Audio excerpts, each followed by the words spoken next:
na cross arm brace. Cross arm. Ginagamit kapag ang construction niya cross arm. Yung nakaganon. Yung pa-cross po. Okay, pa-cross siya. Tapos kapag ali arm naman, yung nakabandera. Ang gamit naman niya yung ali arm brace. Yung ali arm, ito cross arm. May tao rin mo ba? Ay, oo nga. Ito, ball club. Maraming klase na ball club ito. Ito mga kapatan, ito talaga. Ito yung ginagamit sa cross arm. Ito yung ginagamit sa cross arm niya. Ito, sa bayonet niya. Bayonet, siguro di ba nasabi sa inyo sir yung bayonet ano? Ano po ba yun? Eh, parang, nasabi ba yung bayonet, sir? Hindi pa siguro. Ano po ba yung bayonet?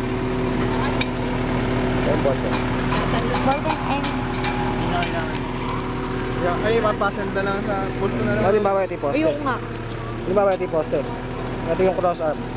Yung cross arm, di ba yan? Ganyan. Pag ali arm. Ayan. Ito yung ali arm brace. Ito yung ali arm brace. Ito cross arm brace. Ito yung bayonet, ginagamit sa static.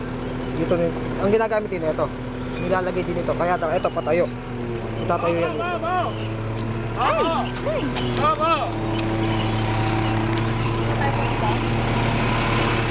Yung bayonet, itatayo yan dito. Nakagano siya, nakatayo. Tapos dito nilalagay yung cluster plate, yung kanina. Yung plate ball. Yung maglalagay, dyan yung static. Ito yung static wire. Dito yung pase ng sa ating 20k. Dito yung static. Dun